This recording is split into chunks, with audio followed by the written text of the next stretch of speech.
अच्छा जी, अस्सलाम वालेकुम। तो आज हम आपके लिए रिव्यू लेके आए हैं E63 W211 का। W211 जो है is a classic shape of the Mercedes 2000s की। ये गाड़ी जब आई थी तो इसका पहले आई थी W210। उसमें जो AMG थी दैट हैड अ M113 के engine which was 5.4 V8 naturally aspirated. जब E55 आई 211 में तो वो M113 के आगे K आ गया। K means compressor which means supercharger. उस वजह से उस इंजन की पावर बहुत बढ़ गई। वो इंजन प्रोड्यूस करता था 470 घोड़े and 500 plus foot pound of torque, not Nm में तो फिगर 700-800 प्लस जाते हैं। फेसलिफ्ट जो भी ये गाड़ी हुई मिड साइकिल अपनी, तो इसको 63 का बैज आ गया, 55 के बैज ऑल अक्रॉस मर्सिडीज़ ख़त्म हो गए और इसमें आ गया M156 इंजन जो कि 6.2 V8 है नेचुरल एस्पिरेटेड। HP बढ़ गए, 500 प्लस हो गए, टॉर्क 500 से फुट पाउंड कम हो गया क्योंकि सुपरचार्ज नहीं है, बट गियर बॉक्स 5 स्पीड से 7 स्पीड हो गया। उस वजह से हाई रेविंग में जो पावर बैंड है और स्मूदर शिफ्ट्स, क्रिस्पर, फास्टर, गाड़ी was overall faster. Yes, when you start modifying it तो E55 is much more friendly because उसका एक सुपर चार्जर वाला इंजन है या टर्बो जब होता है फैक्ट्री से फोर्स इंडक्शन हो तो इट्स ईजी टू मॉडिफाई। तो उस पर छोटे मोटे बोल्टॉन्स, पुली, चार्ज कूलर, हेडर, एग्जॉस्ट आप लगाएं तो you can easily reach 600 plus. ये जो गाड़ी है this is a 2009 which is the last year for the W211। तो अच्छी बात ये होती है कि गाड़ी में जो बग्स होते हैं पहले सालों में आते हैं, आखिरी सालों में गाड़ी को परफेक्ट कर लेते हैं जितनी कर सकते हैं। नोटेबली जिसका एयरमैटिक है वो बहुत अच्छा है, जो 55 में वो ट्रबलसम है, और जो 55 में एक SBC ब्रेक वाला इशू है वो इसमें ख़त्म कर दिया गया। हाँ, M156 इंजन जो है 6.2 आपको दिखाते हैं, वो नया नया आया था। सो उसमें शुरू वाली जनरेशन में कुछ इशू थे कैम और हेड बोल्ट के। सो वो जो है इस गाड़ी में अपग्रेड हुए, वेरी चीप अपग्रेड, वो बेहतर है आप पहले ही कर दें before the engine grenades itself. तो ये इसका हम आपको इंजन दिखाते हैं। दिस द M156, बोलते 63 है, होता 6.2 है। 2007 के बाद S क्लास में भी 63 में ये इंजन था, E63 में भी और C63 में भी यही। बाद में फिर ये इंजन E से ख़त्म हो गया था, अगली जनरेशन के शुरू में भी यही इंजन आया था, फिर वो 5.5 बाई टर्बो हो गया था। S क्लास में भी यही हुआ था, C में वो बाई टर्बो नहीं हुआ, वो N ही आता रहा, और फिर जब W205 आई तो 4 लीटर V8 ट्विन टर्बो हो गया। लाहौर नंबर रिसेंटली कन्वर्टेड, सिर्फ 75,000 चली हुई। आए अंदर आए, आपको इसका अंदर से इंटीरियर दिखाते हैं। So we now sitting in the E63, black interior, very beautiful, very old school and exactly how it should be, properly maintained. ठीक है, इसका स्टीयरिंग ऑटोमेटिकली नीचे आया है। ये हमने स्टार्ट की the ever so wonderful sound of the M156। ये last of the naturally aspirated V8 था फ्रॉम मर्सिडीज़। अच्छा जी, ये इसके रिवर्स के सारे सेंसर बोल रहे हैं कि हम रिवर्स में आ गए। ठीक है, this car has got power seats, memory seats, heated seats, traction control, rear blind इसका ऑटो ऊपर नीचे होता है। इसके अंदर एयरमैटिक सस्पेंशन है which means we can raise the height and lower it, we can stiffen the suspension. बाकी इस टाइम में मर्सिडीज़ के 3 मोड आते थे, M, C और S। M is manual, C is comfort, S is sport. So ये इसकी seat का हीटर है, किस लेवल पे आपने हीट करना है। ये ट्रैक्शन कंट्रोल, डोर लॉक्स, ये इसका रेयर वाइज़र अप डाउन होता है, ये इसका जो है क्लाइमेट कंट्रोल है। ठीक है, ये इसमें स्क्रीन आफ्टर मार्केट लगी हुई, इसमें ओरिजिनल एक छोटी सी स्क्रीन आई थी और कुछ बटन्स आए थे, वो भी इस गाड़ी की पड़ी हुई है। बाकी यू कैन सी कि इसकी ये पावर सीट्स हैं, मेमोरी है, स्टीयरिंग के ऊपर थोड़े बहुत मल्टीमीडिया के बटन है, मतलब 2009 की गाड़ी उस हिसाब से वो है। ये चूँकि डी कैट हुई हुई है तो इसकी आवाज़ नॉर्मल से ज़्यादा है, but we also have the original exhaust for this. अब E55 हो या E63 और 211 में जो आप डोनर लेते हैं वो गाड़ी आजकल आपको मिलती है अराउंड 4 मिलियन मार्क, मे भी थोड़ा सा नीचे, मे भी थोड़ा सा ऊपर, depending on registration city and आपकी किस्मत है। बाकी this car has a sunroof, it also feels very torquey. आप थ्रॉटल टच करते हैं तो it just gets up and go, not as much as the E55, that was a real बदतमीज़ किस्म की गाड़ी because of the positive displacement super charger. So how it works है, इसके उसके ऊपर 2 रोटर हैं and it's connected to the crank with a belt बाहर से। तो जैसी क्रैंक घूम रही सुपर चार्जर भी घूम रहा है, तो उसमें लैग नाम की चीज़ ही नहीं। बट सुपर चार्जर के इशूज़ ये होते हैं हीट इशूज़। सुपर चार्जर जब गर्म हो जाता है, चूँकि वो इंटेक मैनिफोल्ड की जगह लगा हुआ है तो हर जगह हीट देता है, गाड़ी हीट सोक हो जाती है। तो लेट्स से कि आप गाड़ी भगा रहे हैं, आपने शुरू में 1-2 पुल दिए, उस वक्त गाड़ी आपकी 550 हॉर्स पावर है, आपने गाड़ी ठंडी नहीं की और आपने फिर पुल दिया तो शायद आपकी 450-60 हो बिकॉज ऑफ द हीट सोक। इसलिए बाद में मैन्युफैक्चरर्स टर्बोस पे आ गए थे, बट उसके हल करने के इश्यूज़ हैं after market radiator, after market charge cooler. अगर आप एक छोटू सा वाटर मेथ सिस्टम लगा दें जिसमें आप इंजेक्ट करें directly into the super charger so it keeps everything cool, वो आप डाइनो पे चढ़ाएं, लॉन्ग्स लें, तो यूल अंडरस्टैंड। बट NA में ये इशूज़ एज सच नहीं आते, but NA always makes torque and power upper in the rev range, क्योंकि उसकी वॉल्यूमेट्रिक एफिशिएंसी अचीव ही नहीं होती। सुपर चार्जर तो एक पॉजिटिव डिस्प्लेसमेंट है, मीनिंग कि वो बूस्ट देता है, मीनिंग वो कंप्रेस्ड एयर इंजन में ज़बरदस्ती ठूसता है। सो लो आरपीएम पे गाड़ी वो चीज़ कर सकती है जो ये गाड़ियाँ हाई आरपीएम पे करती हैं, बट चूँकि 6.2 है, कोई छोटी कैपेसिटी तो है नहीं, सो उस वजह से this doesn't feel laggy at all and is a high raving engine. Driving this you initially, आज जब इसकी मैंने प्रॉपर परफॉर्मेंस ड्राइव टेस्ट लिया था तो यू कैन फील, ये मैं पहली दफ़ा इस शेप में 63 चला रहा हूँ, 55 मैंने बहुत चलाई, कि this a much more refined gentleman's AMG। जिस तरह 55 थी मसल कार, मतलब जैसी अमरीकी गाड़ी है, मुझे बहुत पसंद है, बट एक रॉ ब्रैश ब्रॉलर है जो अभी निकला है रात को रेस्टोरेंट से या बार से, और उसका दिल है कि मैंने लड़ाई करनी, लड़ाई करे बगैर घर नहीं जाना, वो गाड़ी। ये जो है, ये जो AMG का जो मर्सिडीज़ का चार्म है फॉर मिडिल एज लोग जब गाड़ी चलाते हैं, स्मूथ रिलैक्स्ड, इसका स्टीयरिंग बहुत अच्छा है, इसकी ब्रेक्स बहुत अच्छी है, compare to the, I am comparing to the E55 इसी जनरेशन की, क्योंकि उससे ज़्यादातर लोग यूज टू हैं। So this feels much more relaxed and refined, easy cruising. It's not के टेम्परेमेंटल हुई हुई है गाड़ी के बस थ्रॉटल दो तो गाड़ी के रिस्पेक्ट करनी पड़ती है, इसको थोड़ा अग्रेसिव चला सकते हैं। उस गाड़ी को आप अग्रेसिव मोड़ों में नहीं चला सकते, वो आपको कत्ल कर दे। चला सकते हैं but you need to be an expert driver. इसमें आप गाड़ी का चूँकि पावर डिलीवरी लीनियर है, एकदम नहीं है, तो उस वजह से गाड़ी is very composed, it doesn't lose its handling, which is important अगर if you like doing twisties and mountain runs and motorway run, जिसमें वो भी आता है। 55 स्ट्रेट लाइन में एनी डे, वो इंजन बुलेट प्रूफ है M113 के। हाँ, पुराना हो गया, मेंटेनेंस जाएगा, लेकिन वो बड़ी पावर लेता है। जिनकी गाड़ी उनके पास 55 भी थी, उन्होंने उसमें आफ्टर मार्केट सुपर चार्जर लगाया था वाइसटेक का। So he was producing in excess of 750-800 horse power on the stock engine. वो ले रहा था, गेयर कभी कभार स्लिप मार जाता था, बट होता कुछ नहीं था। वो 5 स्पीड भी बड़ा बुलेट प्रूफ गेयर है। खैर, गेयर ये भी अच्छा है, बट इस इंजन को जब आप छेड़ते हैं तो फिर आप फ्लैश करेंगे, हेडर लगाएंगे, एग्जॉस्ट, फिर जब आप सुपर चार्जर लगाएंगे, वो इस इंजन के लिए एक बड़ा अपग्रेड है। इधर है C63 एक, आई थिंक 1 या 2 सुपर चार्ज वाली, putting out good power, but फिर वो एक after market super charger, spending a lot of money. अगर आपने 600-700 घोड़े निकालने तो आप E55 लें, पुली छोटी डालें, water meth kit, charge cooler, header, exhaust, any day 700 निकाल देगी बहुत कम पैसों में कंपेयर टू दिस। इसको लेके ऐसे ही रखने का मज़ा है कि इनटेक एग्जॉस्ट लगाया या ना लगाया, अगर आपको ज़्यादा आवाज़ नहीं पसंद। अब तो CTO साहब भी हमारे चले गए, हमजा मायूं जिनने तंग किया हुआ था, एक्चुअल जेनुअन ये गाड़ियाँ जिनकी आवाज़ थोड़ी सी होती है उनको भी।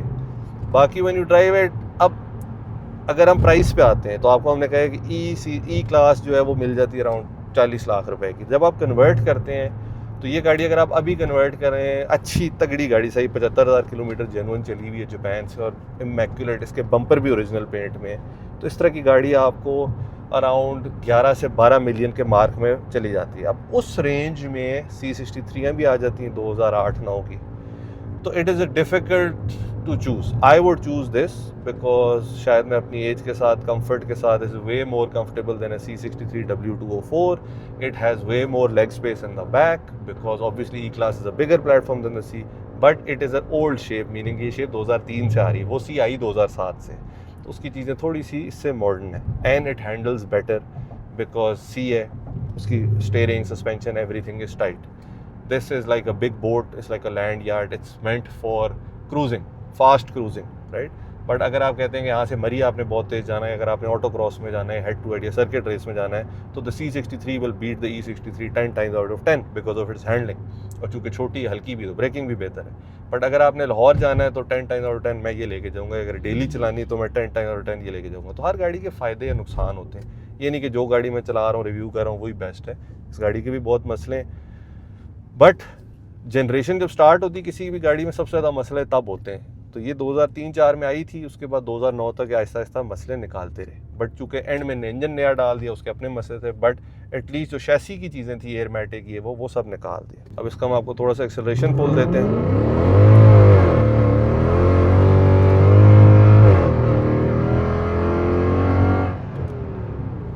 हम स्पीड लिमिट तोड़ने के हक में नहीं होते, बट जब तक स्पीड लिमिट पे हम नहीं पहुंचे थे तो गाड़ी वॉज फाइटिंग फॉर ट्रैक्शन। आप देख रहे थे ट्रैक्शन की लाइट जल रही थी, बट इसकी शिफ्टिंग कंपेयर टू द 55 काफ़ी तेज़ है। 55 तो सोच के शिफ्ट करती थी जब उसका दिल है, ये भी सोच के करती, लेकिन उससे कम सोचती है लेटर डाउन द ईयर्स। अब तो आप सोचते हैं, बटन दबाते हैं तो ठक शिफ्ट करती है। Gear box technology has come a long way now, ये पुराने टॉर्क कन्वर्टर वाले गियर्स हैं। बट अगेन एक मज़े का पुल आया, एक्चुअल पुल अब शुरू होने लगा था, लेकिन वो हम वीडियो पे दिखा नहीं सकते क्योंकि हम सेफ्टी प्रमोट कर रहे हैं।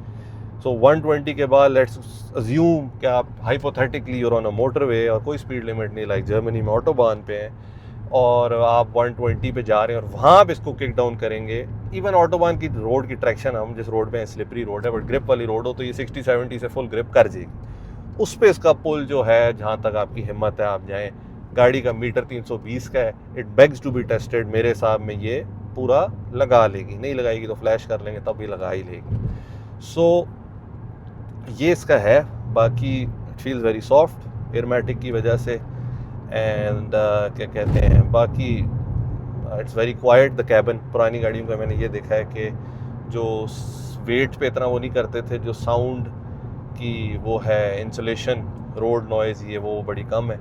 इवन दो हम एक बड़ी ख़राब रोड पे जा रहे हैं, इस रोड पे ज़्यादातर गाड़ियों की रोड नॉइज़ बड़ी आती है। सो ये है कि अब ऑब्वियसली ये इंथुजियास्ट की कार है AMG। आम बंदा जो है वो डरे कि यार AMG लेनी है V8 6.2, वो भी 15 साल पुरानी।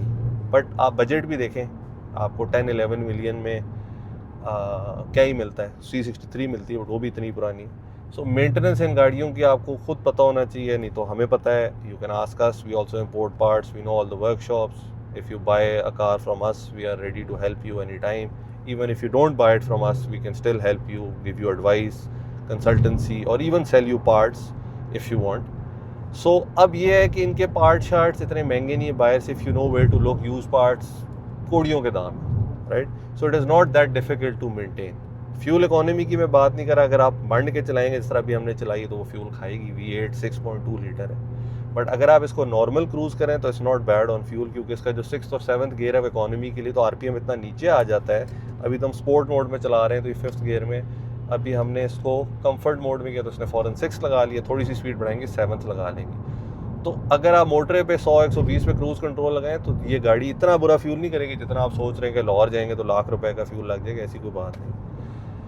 बट ऑब्वियसली एक पैशनेट लोगों की गाड़ी है, वीकेंड कार है, डेली भी चला सकते हैं। Brakes are nice for its age, and मैंने बहुत सारी 55s पाकिस्तान में देखी हैं। Majority need a lot of work, मेरे भी दोस्तों के पास हैं। एंड ऑब्वियसली फिर उनकी प्राइस भी उस हिसाब से कि जो लेगा वो काम कराएगा। लोग काम कराने से डरते हैं कि यार किस मैकेनिक के पास जाएंगे, मैकेनिक रिप ऑफ करेगा, पार्ट्स में रिप ऑफ करेगा, लेबर में रिप ऑफ करेगा, ओरिजिनल पार्ट्स क्या है कि कॉपी भेज देगा। बहुत सारे पाकिस्तान में अलग-अलग इशूज़ हैं। तो ये गाड़ी जो है ये बाय एंड ड्राइव है। आपने इसके बस फ्लूइड चेंज कराने हैं और आपने गाड़ी चलानी है, क्योंकि गाड़ी जब आप एक दफ़ा ड्राइव पे ले जाएं तो गाड़ी आपको खुद बता देती है। यू नीड टू, अगर आपको पता है गाड़ी को आपने सुनना कैसे है, वो बोल क्या रही है आपसे, सो यू नो कि ये है। तो माशाल्लाह ये अच्छी गाड़ी बनाई है। शायद हमारे दोस्त हैं, बड़े फेमस पुराने रेसर हैं, शायद जमाल, उनने कन्वर्ट की है खुद ही, और उनके पास E55 भी थी और ये किया, वो ही शिफ्टेड टू दुबई, तो he wants to sell it. अपने लिए उन्होंने बनाई थी। गाड़ी कलेक्शन पे खड़ी हुई है। You can come and visit us, set an appointment with us if you are interested in a car like this, and I am sure you will not be disappointed in the condition.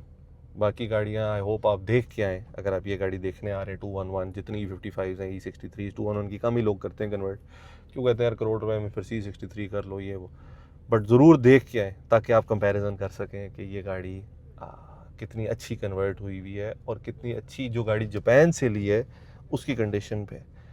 सो ये है, हमें चला के मज़ा आया, and I hope you guys enjoyed this review, and we will be back soon इंशाल्लाह with बहुत सारी मज़े की गाड़ियाँ आई हुई हैं कलेक्शन पे। S63 का लोग कमेंट कर रहे थे, इलेक्ट्रिक हमर का कर रहे थे, पोस्ट आइकन का कर रहे थे, वो सारी गाड़ियाँ खड़ी हुई हैं हमारे पास।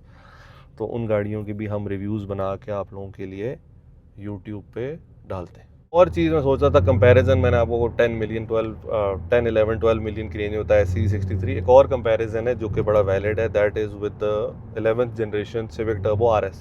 तो आप वो भी ब्रांड न्यू ले सकते हैं, उसमें भी बोल्ट ऑन्स बड़ा टर्बो लगाएं, वो भी 350-400 HP निकाल देती है। शायद कोई ड्रैग रेस हो जिसमें ये स्पिन करे, वो जीत भी जाए, but that is not the purpose of a M car or a AMG car or a RS car. It was never the purpose. It is difficult for me to explain, but when you drive an actual AMG or a M or RS, you understand that there is more to life than just racing. For me there isn't, but generally there is, right? And it is about enjoying your car and driving it and enjoying your life. If you're lucky or fortunate enough to be able to afford something जबकि आजकल के इतने बुरे peak के बुरे हालात हैं, अगर अल्लाह मियाँ ने आपको इतने वो दिए and you can afford one of these cars और एनी AMG और M, तो you should be feel lucky. And once you drive it, क्या आपका दिल करता है कि यार चलो इस गाड़ी को साफ़ कराएं, इस गाड़ी को चलाएं। हर दफ़ा आपका दिल करेगा कि इसको निकालें, ये करें, लंबे रूट पे लेके आप बहाने ढूंढेंगे इसको चलाने के। And that is the purpose of these cars, because they're so enjoyable to drive, the engine note, the whole drive, the whole experience. Until you drive one, it is again difficult to explain, but I hope आपने enjoy किया review and see you soon.